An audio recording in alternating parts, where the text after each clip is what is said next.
In honor of Sandman releasing on Netflix this weekend, I wanted to return to my Sandman coverage and cover Sandman Overture, which serves as a prequel to the original Sandman series. Now, I covered the entire 10-volume original series on my channel. Check out those videos if you have not. Now, Overture is a prequel to the original series. However, I would not read this volume or watch my video on it unless you have gone through the original 10 volumes, because Overture has lots of spoilers of stuff that happens in the original series. Also, it is not new reader friendly. It is very confusing if you are not familiar with the Sandman universe. So, if you have not gone through the original 10 volumes, do not watch this video yet. But come back to it later. Now, one thing really cool about Overture is that it attempts to explain why Morpheus was weakened and was able to be captured by Roderick Burgess in the original Sandman series. Because in issue 1, Morpheus is captured in that incantation circle. And there was questions like, Morpheus is so powerful, how come he couldn't get out of that? Well, Overture attempts to explain that. Now, Overture is a wee bit of a convoluted volume, but hopefully my explanation will do justice and be able to break it all down for you all. I also want to call out the artwork in this volume, as it is very beautiful. Maybe even the most beautiful volume of Sandman in terms of art. Alright, let's dive into it now. Sandman Overture. Sandman Overture, written by Neil Gaiman, art by J.H. Williams III, and colors by Dave Stewart. Issue 1, A Flower Burns. Dream of the Endless, or Morpheus as he is sometimes known, is on a small planet far away from Earth. The planet had many life forms, some fur-bearing humanoids, some insect, and on the southern continent, a race of huge carnivorous plants with limited mobility, but their own intelligent minds. One of the plants on the planet, named Quarion, dreamed. That's right, the plant had a dream itself. And within the plant's dream, an aspect of Morpheus appeared. Morpheus actually took on the form of a plant to appear to this Quarion. Morpheus can take on many shapes and forms. In fact, one of his nicknames is the Shaper of Form and the Shaper. As Morpheus is in this plant's dream, eventually he starts detecting that something feels very wrong. Morpheus, he refuses to permit it. He says, something is hurting, something is waking up, something is damaged. Curious, I feel it now. This aspect of Morpheus, this plant version of him, dies in the dream, in flames. And Quarion, the plant, wakes up. And Quarion wonders, who was that who died in his dream? We jump to London in the year 1915. The original Sandman comic began its story in 1916. So this is just a little bit before the beginning of the original Sandman. So we are in London in 1915. A young man named Ian Stewart is visited by the Corinthian. The Corinthian is a nightmare created by Morpheus. He has tiny mouths for his eyes and looks very horrifying. He often wears sunglasses to cover his teeth eyes. Corinthian played a pretty major part in the original Sandman comics. He was a little bit of a villain, and he would travel America as a serial killer. The young man, Ian Stewart, was hoping for news on his brother who was away in the war. Corinthian, talking to Ian, says that he has some news on the man's brother, and he makes arrangements for the two of them to meet later that night at a nearby bar. Now, the Corinthian is pretty evil, and he is a nightmare and a serial killer, so this potential meeting is probably not on the up and up. As Ian goes to leave, he inquires about the glasses that the Corinthian is wearing. He asks if the Corinthian was a victim of a gas attack in the war. Corinthian just grins and responds that Ian will find out all about his eyes at their meeting later. We jump to Destiny's realm. Destiny is Morpheus's brother and one of the Endless. Destiny, he is looking in his book that tells him everything that is happening and will happen. And in that book, he is watching events involving his brother Morpheus going on. Destiny, he is visited by Death, and Death is worried about Morpheus as she just took an aspect of him 100 galaxies away. Death is referring to the plant version of Morpheus we saw burn up moments ago that died. That is the aspect of Morpheus that she had to take. Death comments, when one of us dies, it never ends well. Death wonders if she should warn Morpheus. Destiny advises against this. Death kind of kids that maybe Destiny could peek ahead in his book and see what's going to happen to Morpheus. She then says, "I'm kidding. I guess Morpheus will find out soon enough, won't he?" Poor dream. We jump back over to London. Morpheus, he apparently keeps an office there in London in the dreaming. There we meet a man named George Portcullis, who manages Morpheus's office there. George works for Morpheus. Morpheus arrives at his London office and tells George he is expecting a guest. Eventually, that guest arrives. It is the Corinthian. Morpheus ushers Corinthian into his office where they can talk in private. Morpheus tells Corinthian that he was created as a nightmare, meant to show humanity everything about itself that it did not want to acknowledge. Corinthian says, "I have done my best." Morpheus tells Corinthian that he is breaking rules, though, and those that belong to the realm of the dreaming, like him, should not cross over into the waking world, which Corinthian has been doing. And they should definitely not be killing mortals for pleasure, which Corinthian has also been doing.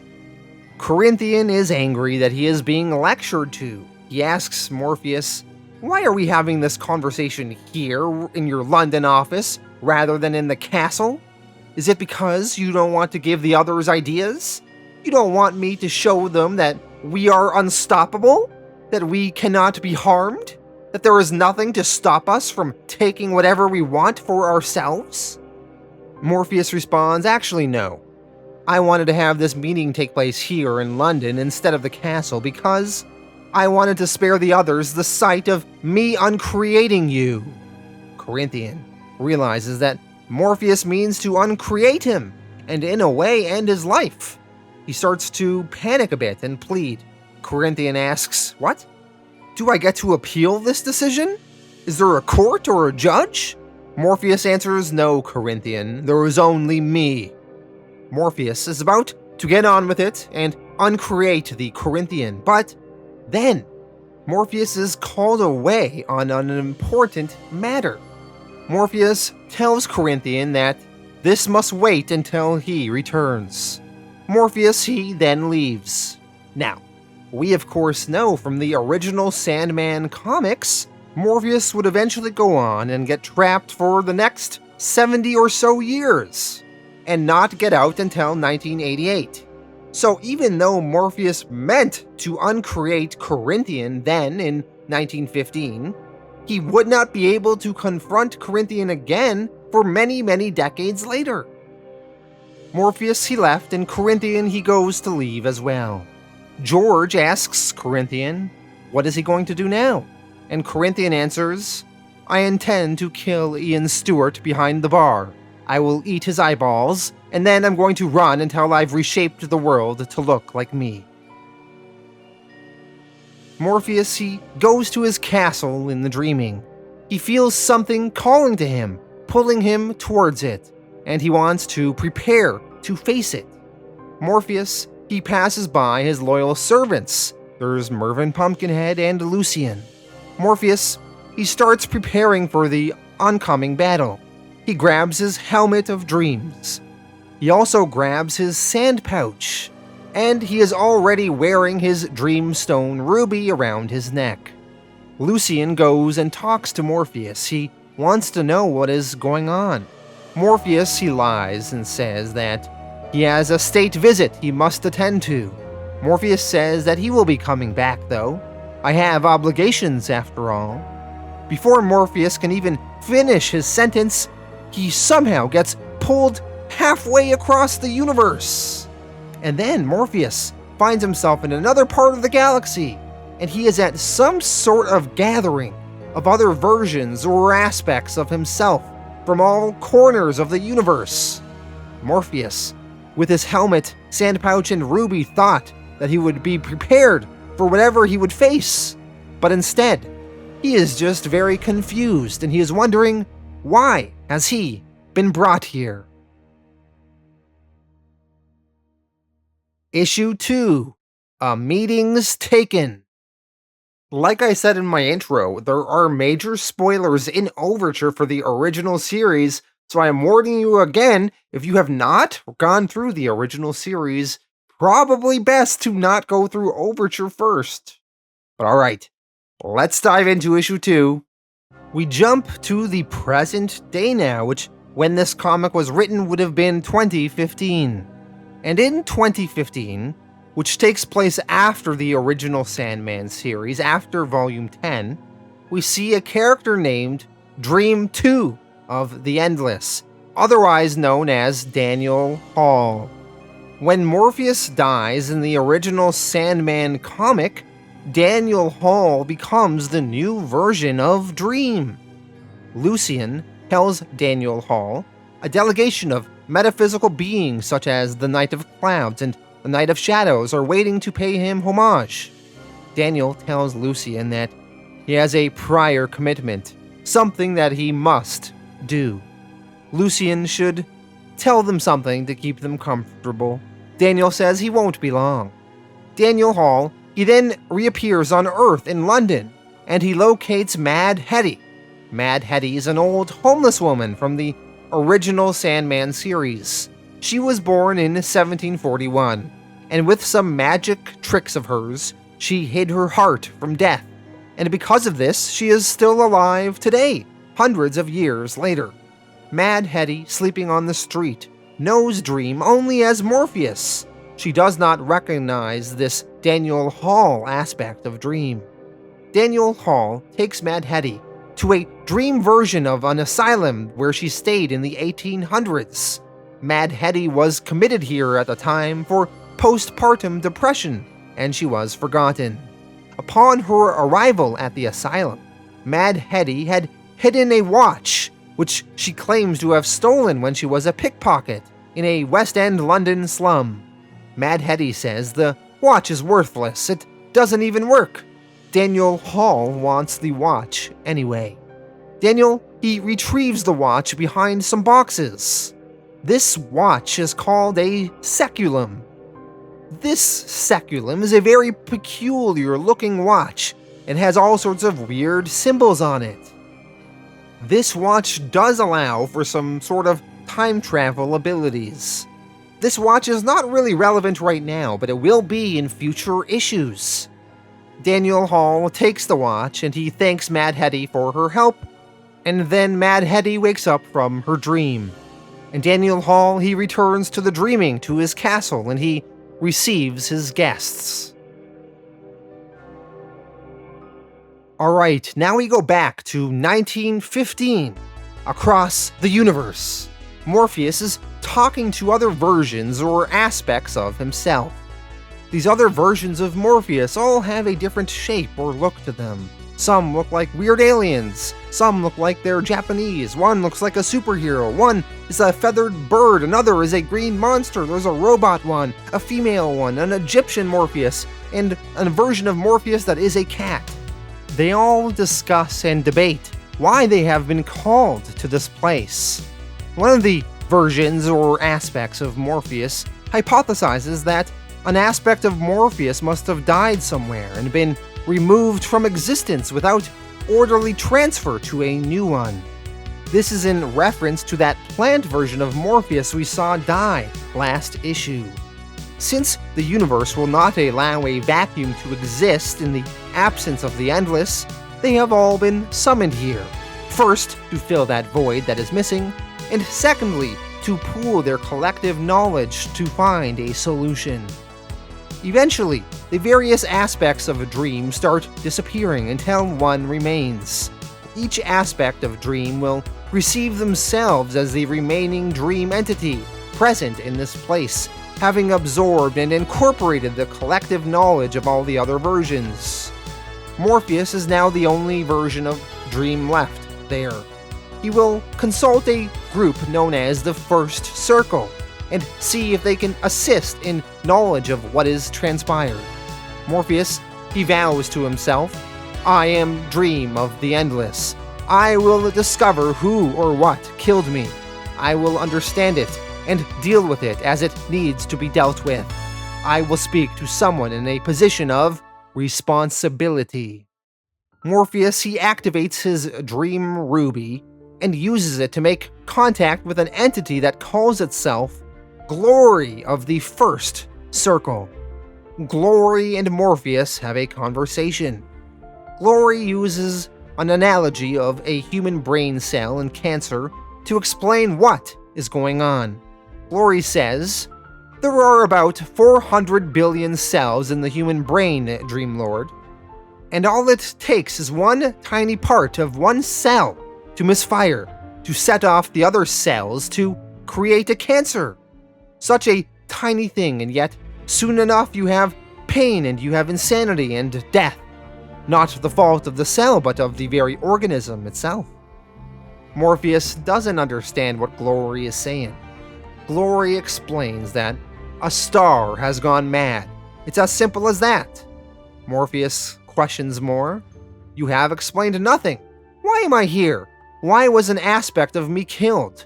Why have 100 aspects of me from across the universe been pulled here with me?"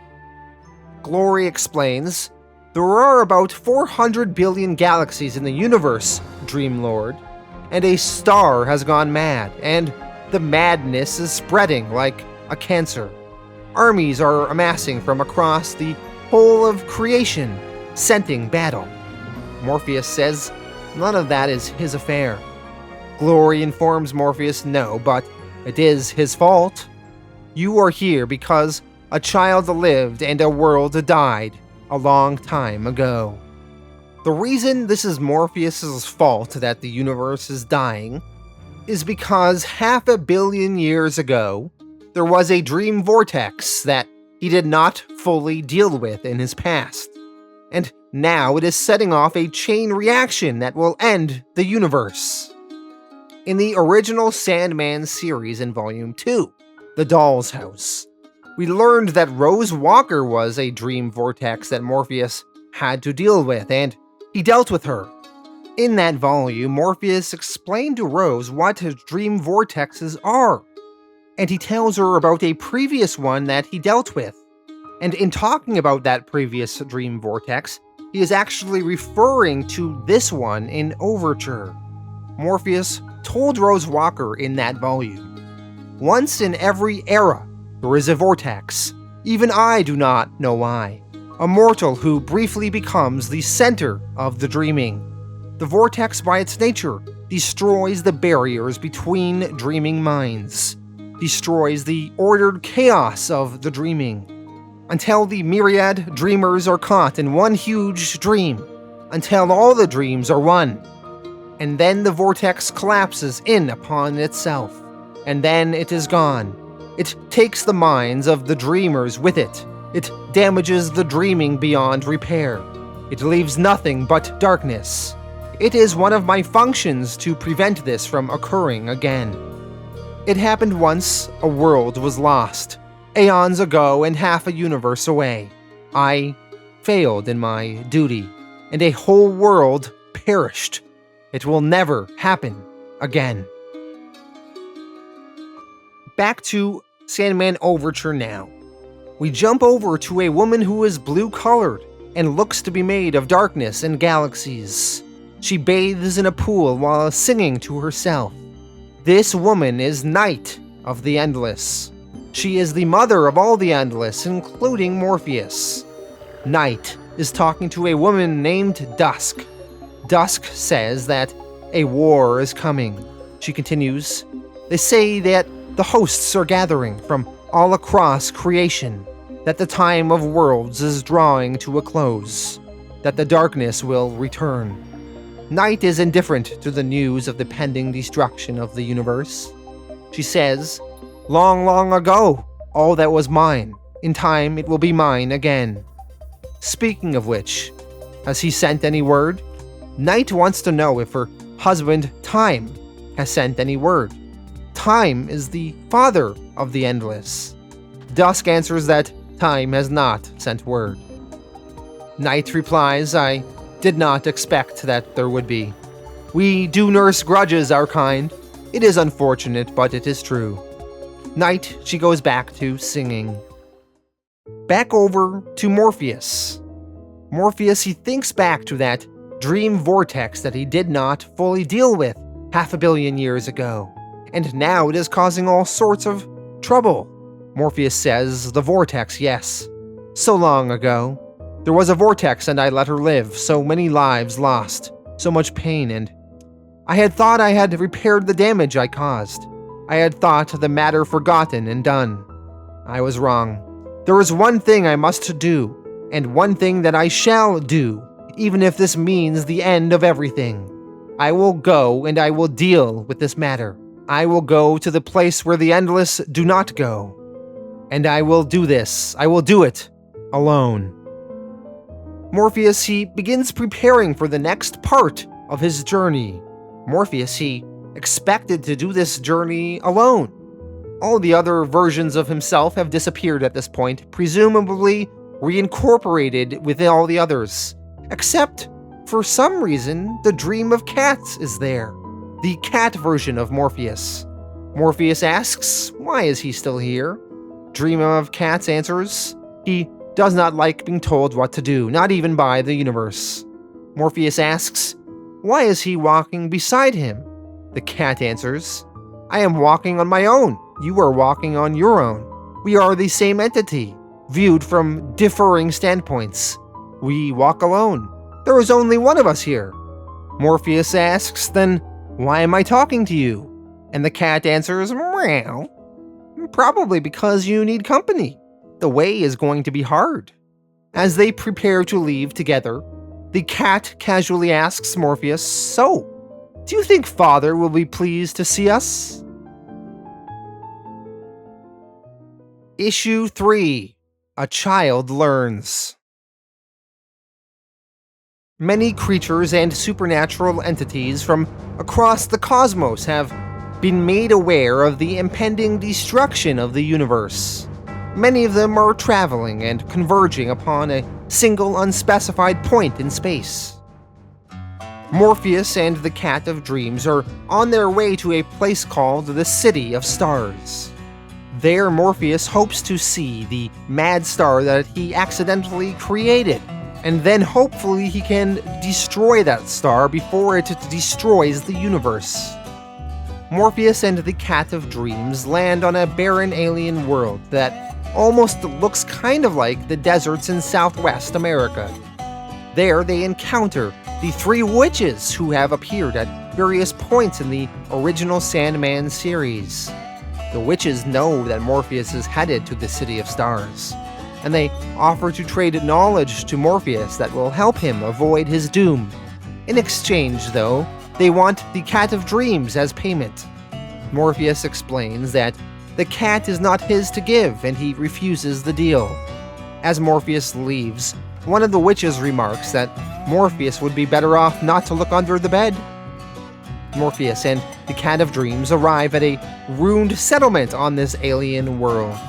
There, they encounter some green-skinned aliens with firearms that seem hostile. Morpheus makes one of the aliens nervous when he refers to the alien by the alien's real name. That alien begins firing on Morpheus, although, because of the nature of Morpheus being one of the Endless, the gunfire has no effect on him.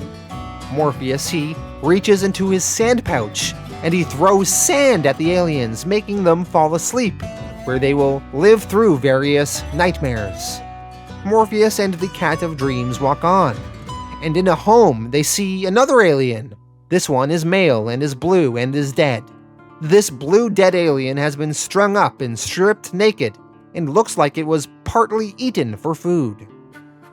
Morpheus, he looks under the bed in the home and he finds a small blue alien girl named Hope.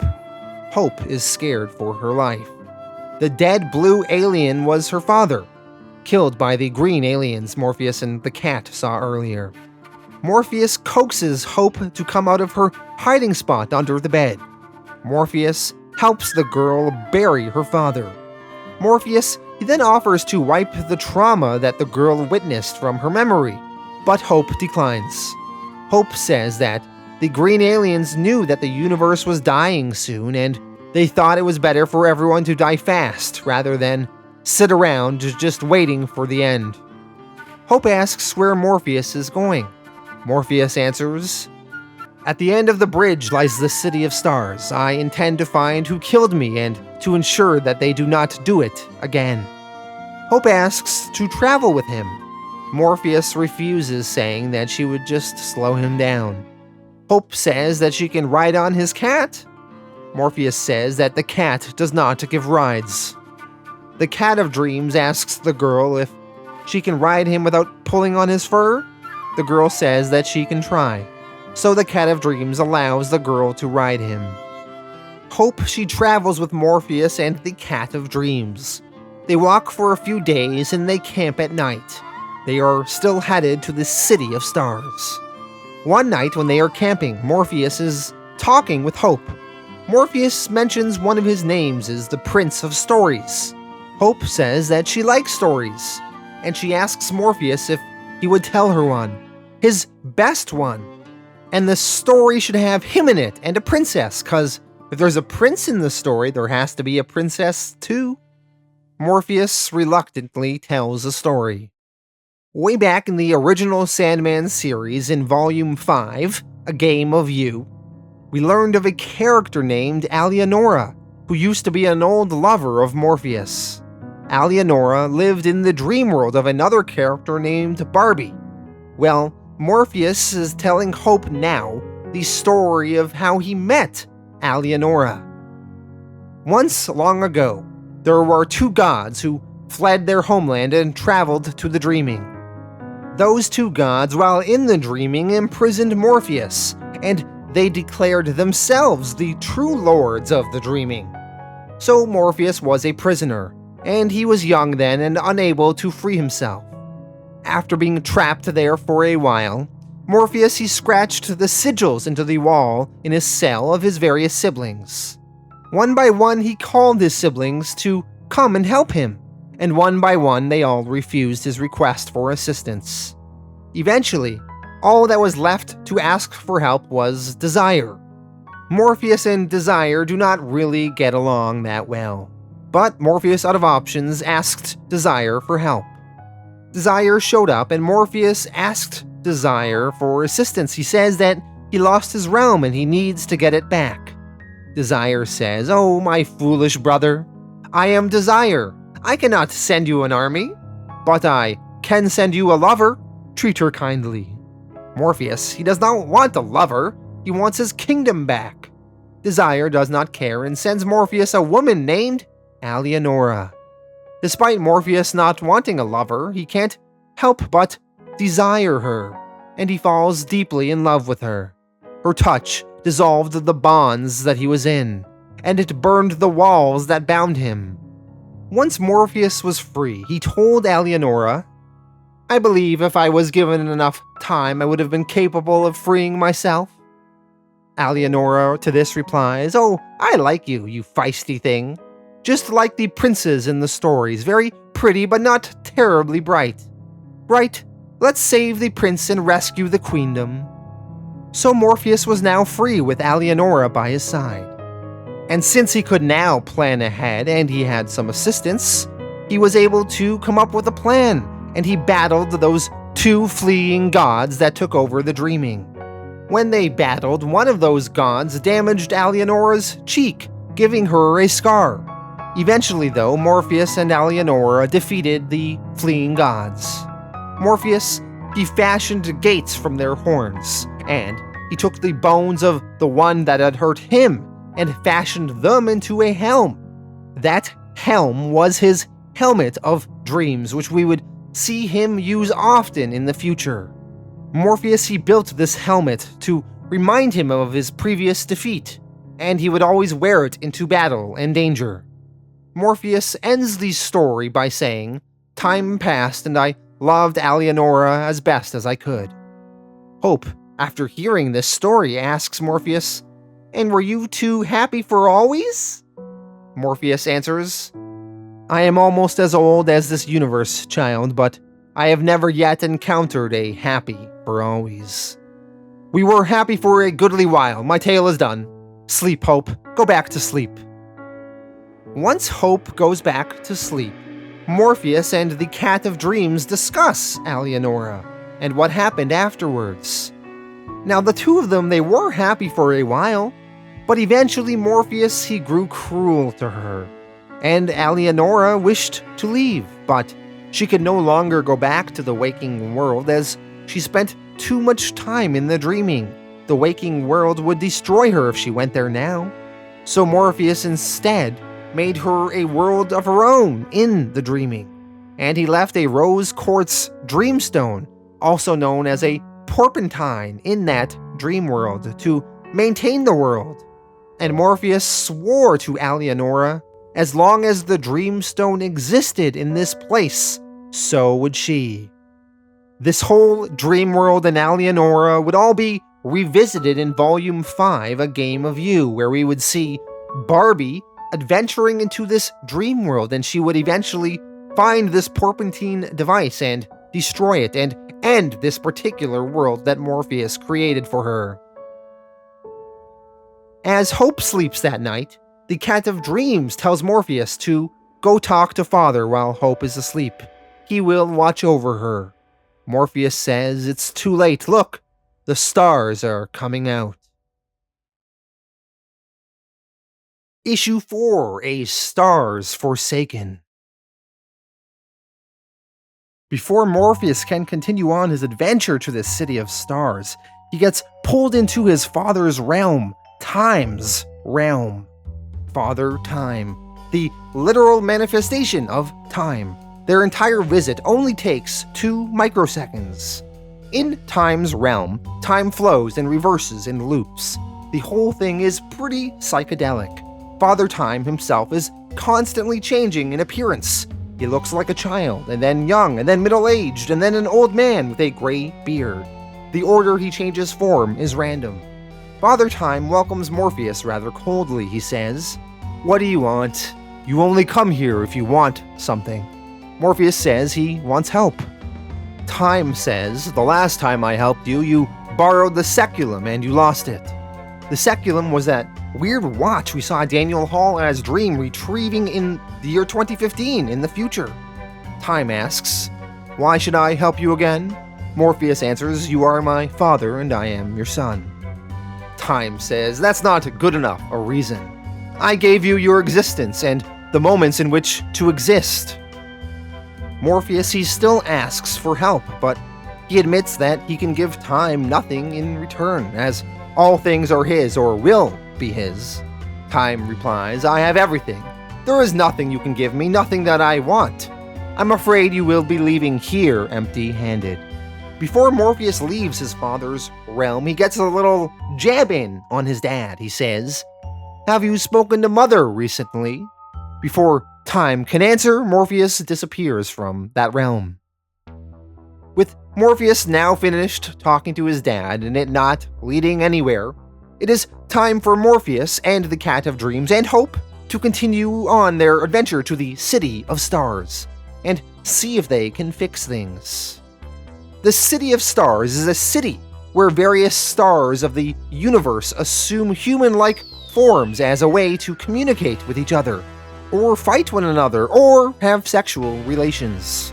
The entrance to the City of Stars is guarded by a blue star named Fomolo. Fomolo is a real star in our universe. It is the brightest star in the southern constellation of Piscis Austrinus, and one of the brightest stars in the sky. Fomolo questions Morpheus and refuses him entry. Morpheus asks, "Has it been so long since you've dreamed, Fomolo? You have walked in my world, and I have given you solace and warning and adventure there. Do you deny me entry to your city? Fomolo reluctantly agrees to discuss the matter with some other stars and get a consensus decision first. Morpheus says there is a star who is insane within the City of Stars, and he wishes to talk to it.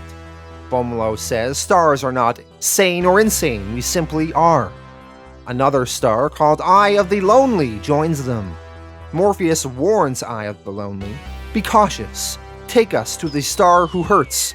I caused this. Perhaps I can undo it before it rips all creation apart." Eye of the Lonely threatens to destroy Morpheus if he does not leave. He is joined by another star called Stoa Oa, the star that stole one of Morpheus's lovers in the past. Stoa Oa agrees that Morpheus is not a star, therefore he should not be allowed inside the city. Morpheus tells them, "I am already here. All doors are dreams. Do you wish me to take the matter further? Because I will." The stars confer, and they eventually decide to let Morpheus, the Cat of Dreams, and Hope into their City of Stars. Within the City of Stars, they are brought deeper within, and they are brought to the Mad Star who seems imprisoned. Morpheus talks with the Mad Star. The Mad Star is fragmented and rambling incoherently. Morpheus, he wants to calm the Mad Star down, so he offers to tell the star a story, to which the Mad Star accepts. Morpheus, he is going to explain what happened when the first dream vortex appeared, and how he handled it, and how it eventually infected this Mad Star. 500 million years ago, the first dream vortex was a blue, furry, female alien child. Morpheus knew that he was supposed to kill the child, as dream vortexes can cause all sorts of damage. But Morpheus did not believe in killing then, and he wanted to show the dream vortex kindness, and he wanted to get to know her. So he talked with her, and he tried to understand her. The first night, when the dream vortex slept, the continent that she lived in was plunged into turmoil, sucked into her dreams. But Morpheus, he did nothing. The second night the dream vortex slept and dreamt, everyone that was living in her world on that planet was locked into the same dream with her.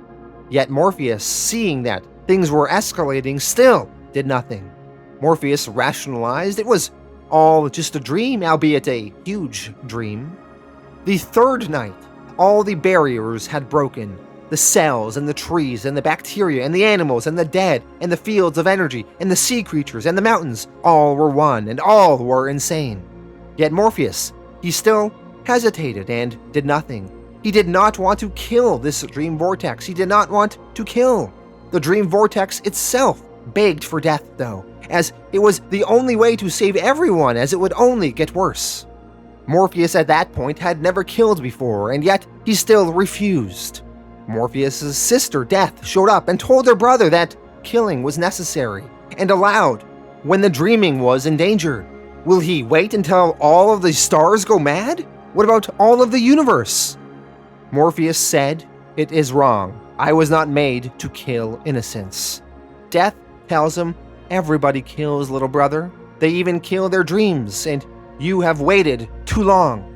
Morpheus' brother, Destruction, showed up and warned him that if he did nothing, he would have to come into his own one final glorious time, meaning he would have to destroy the universe.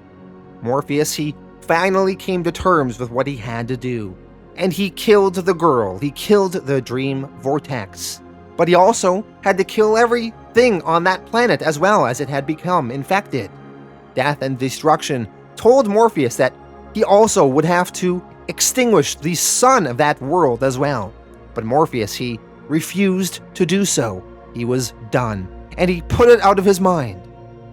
That sun, though, that Morpheus refused to kill back then, well, that sun became the Mad Star, who is now in the throes of madness that Morpheus is telling the story to. And that Mad Star is what is threatening now to destroy the entire universe. Now Morpheus, He must be allowed to kill and put this mad star out of its misery. But the mad star, much like the dream vortex, starts influencing the others around it. And it starts influencing the various stars within the City of Stars. And they start falling under the mad star's influence. And the mad star does not wish to die. And the other stars will not allow Morpheus to kill the mad star. The star, Fomolo, joins Morpheus down in the cell where the mad star is. Fomolo has now been driven insane itself, and it is hostile to Morpheus. Fomolo tells Morpheus, "Better that it ends in glory now than in cold and emptiness and in our death a few billion years from now." Morpheus thinks that this is madness. Fomolo tells Morpheus that they will place the Cat of Dreams in their zoo, and the child Hope will be deleted. The little girl Hope, she tears up and says, I will not be deleted." Fomolo tells the girl, "Your life is over, you are nothing." Hope replies, "I am not nothing, I am Hope." Morpheus, he gets ready to protect the child, but before he can, he gets pulled away by his father, Time, to Time's realm. Time wants to talk with Morpheus further. Time demands to know why Morpheus mentioned his mother at their last meeting. Did he speak with her? Morpheus is angry. His father summoned him away while the girl Hope is in danger. He needs to protect her from the mad stars.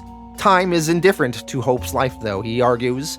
There was always a time in which she will have been alive, and always a time in which she did not exist. That is the nature of existence. I cannot think why nobody else but me seems to see things like that. Morpheus says that no, he has not spoken with Mother. Time says that he may be willing to help Morpheus now. He's in a little bit of a better mood since Morpheus returned the Seculum to him. Morpheus doesn't know what Time is talking about. When did he return it to him? Remember, the Seculum is that weird watch thing that we saw Daniel Hall as a dream retrieve in issue 2 of Overture. Daniel Hall at some point gave the watch back to Father Time afterwards. This happened in the future in 2015, not in 1915, but I guess to Father Time, time works differently to him, and at some point he got that Seculum back. Time tells Morpheus that if he does talk to his mother, tell her I was thinking of her. Morpheus seems to agree to pass on the message. Morpheus, he gets pulled back out of Time's realm now and returned to where he was previously. Only a few microseconds have passed. But it was still too much time. The star, Fomolo, vaporizes Hope with one touch, killing her. Fomolo tells Morpheus that they will not kill him, however, because if they kill him, another manifestation of him will just appear to take his place anyway. Instead, they will render Morpheus unavailable inside the event horizon of a dark star, where nothing ever gets out. No light, no information, and definitely no dreams. So Morpheus, he is placed inside a black hole, and he is told, good night. Issue 5, as night returns. Morpheus, he is trapped in the black hole, with no way of escape. However, because Morpheus is in a black hole, he is in complete darkness, and he can now visit his mother's realm. His mother is Night. Morpheus is brought to Night's realm. There, Morpheus is greeted by Dusk.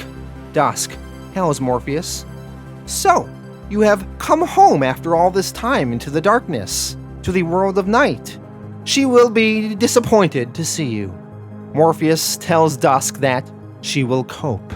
Morpheus is brought to his mother. His mother, Night, asks what he is doing here. Morpheus answers, "I was expelled from the universe by the stars caught up with rhetoric and infection. I am currently inside a black hole." Night asks, why does Morpheus never call her? Morpheus says he is calling her right now. Night asks about Morpheus's other siblings. The only one that she sees regularly is Destiny. Sometimes delirium wanders around. She has no idea what delirium wants, though. Morpheus says she wants the same thing she always wanted: your attention, your interest, your love. Night asks about the other siblings. Morpheus explains that despair is now another aspect of herself, and she misses the destruction who has left. Morpheus says that him and Desire still have their disagreements. Night says that him and Desire are so similar.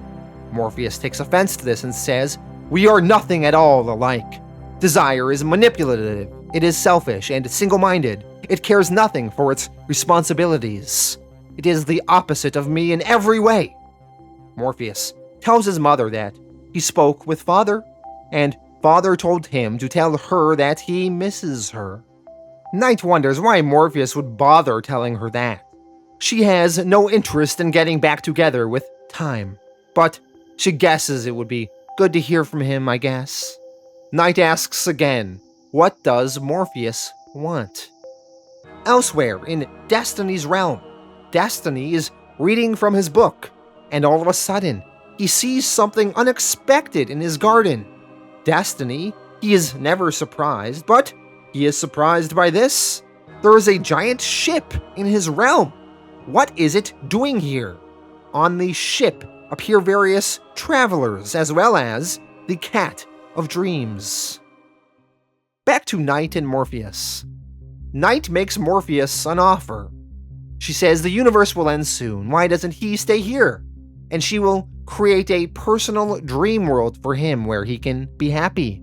She will also create a partner for him to love and be in a relationship with. He always wanted one of those. She explains, and you could be close to me here. You could see me whenever you want. You wouldn't even have to know that there was nothing else left but this. There, that's my offer, darling. Morpheus rejects his mother's offer.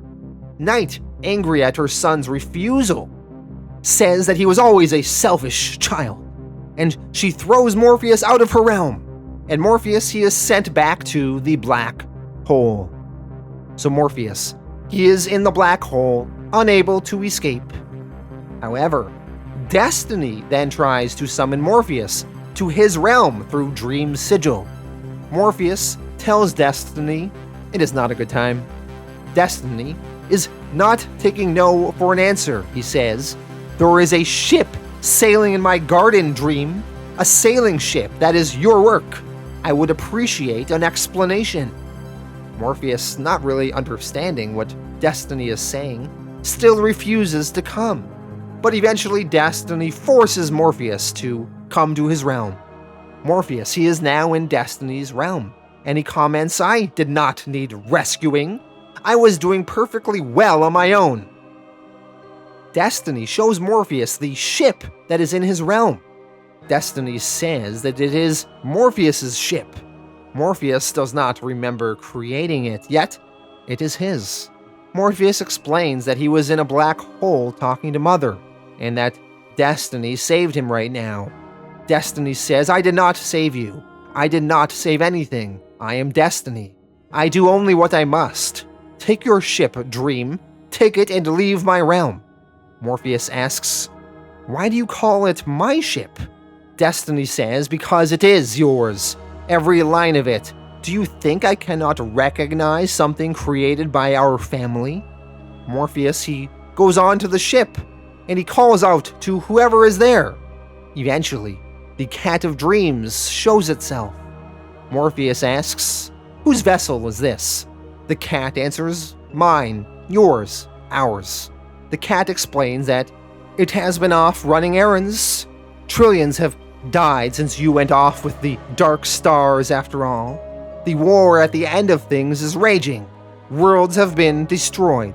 One of us had to keep things going. The cat has been out there saving lives and keeping the lives on this ship. This vessel, this ship, is a fragment of the dreaming, and it holds all the lives that the cat has saved so far. The cat brings Morpheus below deck, and below that deck, Morpheus sees all sorts of life forms from all across the universe. Morpheus says there must be 1,000 of them. The cat answers, "There are some big rooms on this ship, and very soon, someone's going to have to tell them why they are here." Alright, there is one more issue left in this volume. Before we head into that final issue, I kind of want to recap and summarize the story we have seen transpire so far, as it can be a wee bit convoluted, and we could perhaps use some reminding and clarification on what has happened. So, to summarize, 500 million years ago, Morpheus hesitated to kill a female alien that was a dream vortex. That dream vortex caused all sorts of problems and potentially was going to destroy the universe if it continued to suck life forms into her dreams. Morpheus, after some encouraging from death and destruction, did eventually kill the dream vortex. Morpheus also had to kill all life on the planet that had been infected by the dream vortex. But Morpheus, he refused to kill the sun that the planet the dream vortex was on was circling. Morpheus felt that this would be too much. That was a mistake, though. Morpheus should have killed that sun when he had the chance. Eventually, after 500 million years or so, that sun or star was deeply affected by that dream vortex's madness, and it became a mad star. And in the year 1915 of Earth, it threatened to destroy the entire universe. So Morpheus, he got sucked into going on this grand adventure to save the galaxy and see if he can kill the mad star before it is too late. Along the way, Morpheus met a whole bunch of different aspects of himself. He met glory as well. Morpheus, he journeyed with one of those different aspects of himself that is a cat version of him called the Cat of Dreams. Morpheus and the Cat of Dreams met a little girl named Hope, and Morpheus talked with his father, Time. Time wanted his Seculum device back, which Morpheus apparently borrowed at some point in the past, but he lost. Yet, somehow, he also returned it to his father 100 years in the future as Daniel Hall. Morpheus, the Cat of Dreams, and Hope all traveled to the City of Stars. Morpheus in the City of Stars talked with the Mad Star, and the Mad Star influenced all the other stars, and they killed Hope, and they sent Morpheus into a black hole. In the black hole, Morpheus finally talked with his mother, Night. Night offered Morpheus for him to stay there and ride out to the end of the universe. But Morpheus refused, and Night kicked her son out and called him selfish. Destiny then summoned Morpheus to his realm because somehow Dream had a ship of his there. Turns out the ship was captained by the Cat of Dreams, who was out saving lives and collecting them on this ship. The Cat of Dreams has collected over 1,000 lives on this vessel. Morpheus and the Cat of Dreams took the ship and sailed away from Destiny's realm and began sailing away with all of these saved souls. But either way, the destruction of the universe still seems imminent. Can Morpheus save the universe? Alright, you guys follow all that? Let's begin the final issue, issue 6, Old Worlds Awaken. The ghost of the now dead Hope is on the deck of that ship. She was brought here by the Cat of Dreams. Hope does not seem to remember her own name. On the ship, Hope asks Morpheus, "Why can't I remember who I am?" Morpheus tells her, "Because you are dead. You represent the dead on this craft." Morpheus and the Cat of Dreams then talk. The Cat of Dreams says that our ship sails across nothing and nowhere with a crew of 1,000 entities. I do not believe we have the slightest chance of repairing the damage. It is too late for that. We have only the slightest chance, but that is enough.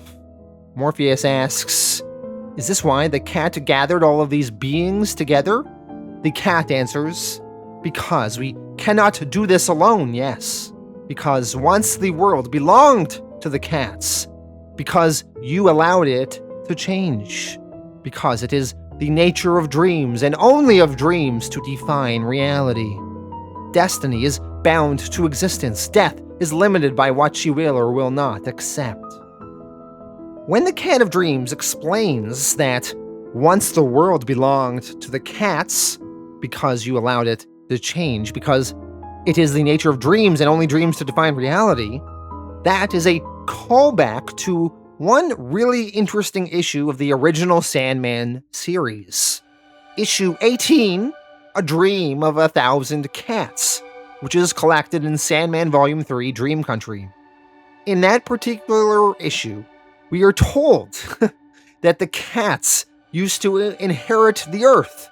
The cats were its ruler, and the humans were nothing but small, tiny creatures subservient to cats.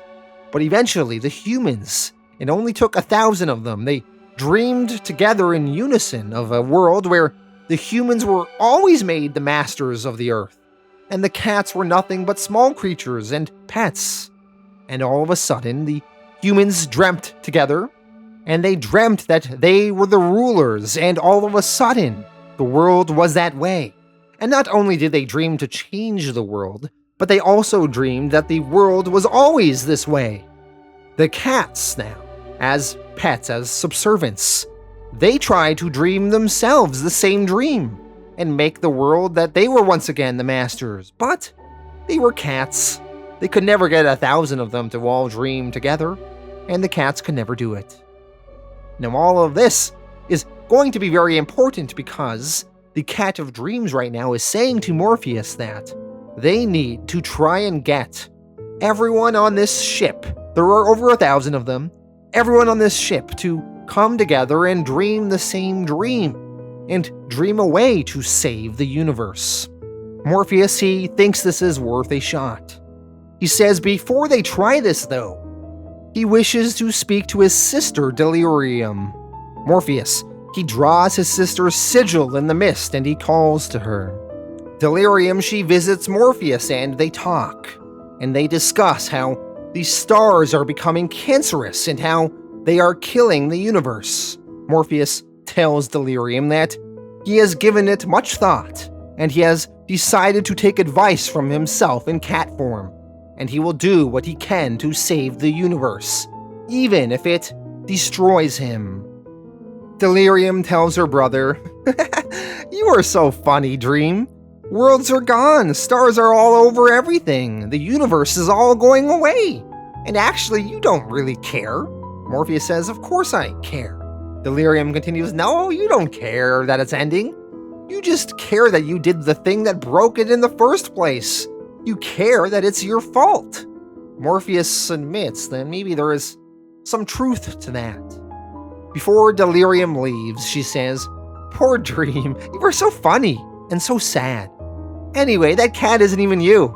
Delirium disappears.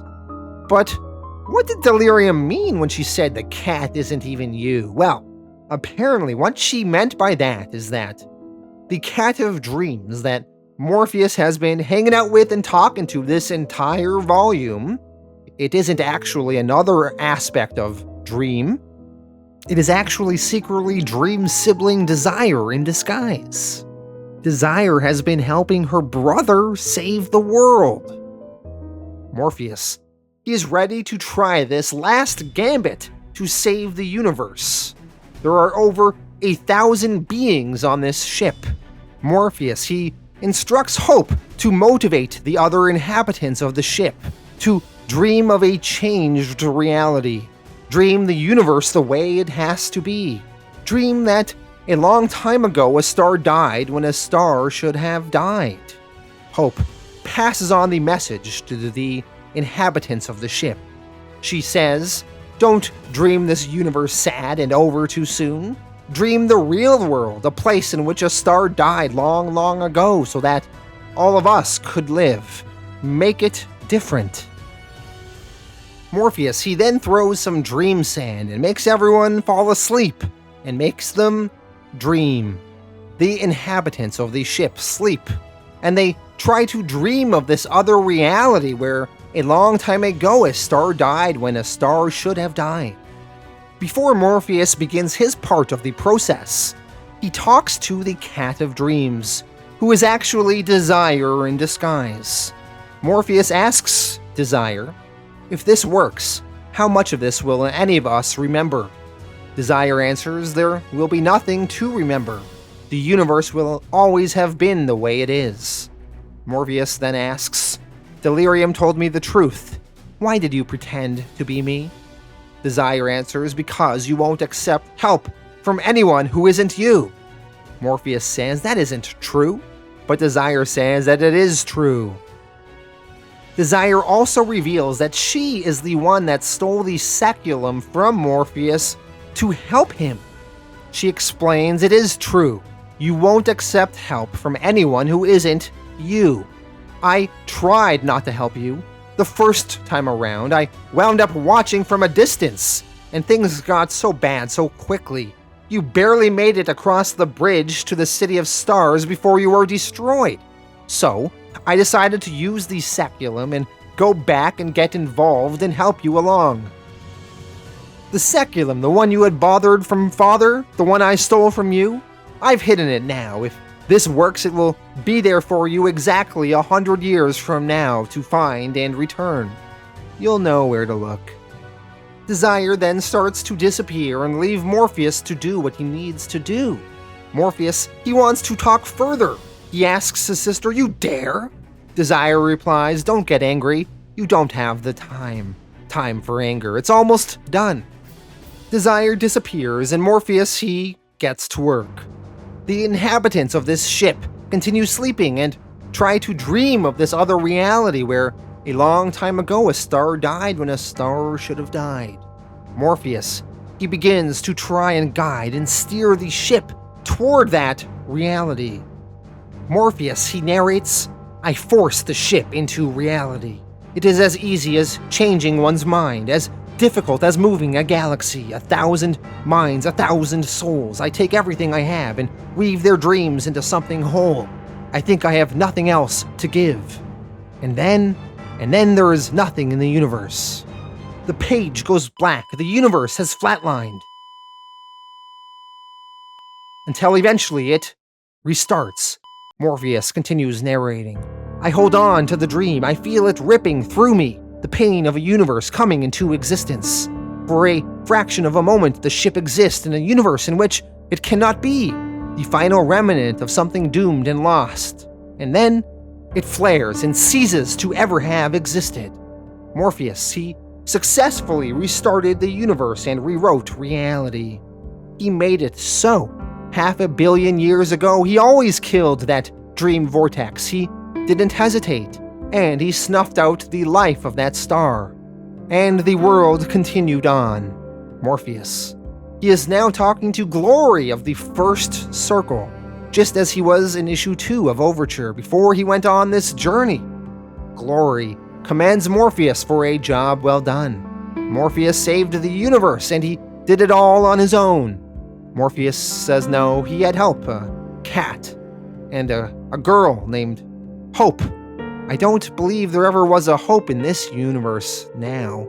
She's a memory, but I promised I would not forget her. Glory says you will almost certainly forget her, but perhaps her name will be there for you when you need it most. Morpheus is exhausted and tired and weakened from his effort. Morpheus, he leaves Glory and he starts to travel home. Home to the dreaming, to his castle, where he can rest and relax and regain his strength. Only instead of going home, Morpheus is instead summoned by Roderick Burgess and the Order of Ancient Mysteries. Roderick meant to summon and capture Death, but mistakenly captured Dream instead. Morpheus is summoned and trapped in an incantation circle in Roderick Burgess's mansion's basement. Morpheus being trapped here takes us into the events of issue 1 of the original Sandman. Morpheus, he would go on to be trapped in this circle for many decades. The reason Morpheus was too weak to escape this trap was, of all the things he just endured in Overture, and all the energy he exerted to save the universe. before this story ends, there is a short epilogue called Meanwhile. Desire reveals to her twin Despair that the successful rescue of the universe was the result of Desire's third attempt to assist Dream. The first two attempts were thwarted by Dream's refusal to accept help, and then Desire was able to start over using Time's Seculum. Despair asks, "Why are you a cat, though? What is a cat to him?" Desire explains that Dream won't listen to anyone but himself, so I gave him himself. Why would he believe that he was the only one who cared about the end of the universe? Dreams might be done, but so would desire. Mine is the force that keeps bacteria and galaxies together. Lust and wanting and all the things that drive them, craving, needing the breath of desire. It makes me so angry that he'll be the only one to know that he saved it all. And he'll always know that he also caused it all because he didn't kill a dream vortex. As Desire and Despair talk some more, they too eventually begin to forget what happened as the universe begins to rewrite itself. Destiny's book is rewriting itself. These events begin to fade from their memory. Desire eventually asks Despair, "What were we talking about?" Despair replies, "I don't remember. It can't have been important." And that is the end of Sandman Overture. Alright, that was Sandman Overture, and I really liked this volume. I thought the artwork was beautiful.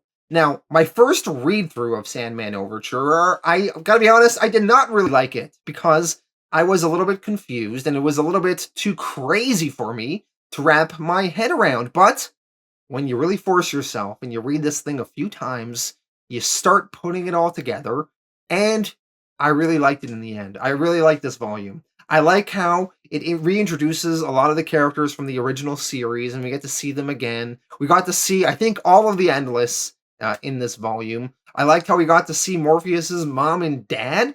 That is pretty cool.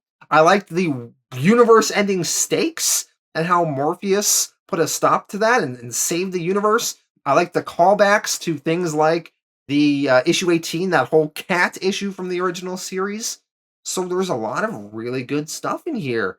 And we saw Morpheus save the universe, which was pretty cool. So I'm going to give this volume an 8 out of 10. Thank you all for watching, and I hope you've all enjoyed the Netflix Sandman series. I'm recording this before I've watched the series myself, so I hope it was good. I hope it was good, man. But yeah, I will put out a review video on the Sandman Season 1 when I get the chance to do that. And right now on my channel, I am covering Paper Girls, so check out my coverage of that series if you have not. I've covered Volume 1 and 2, and I will be working on Volume 3 and posting that next weekend.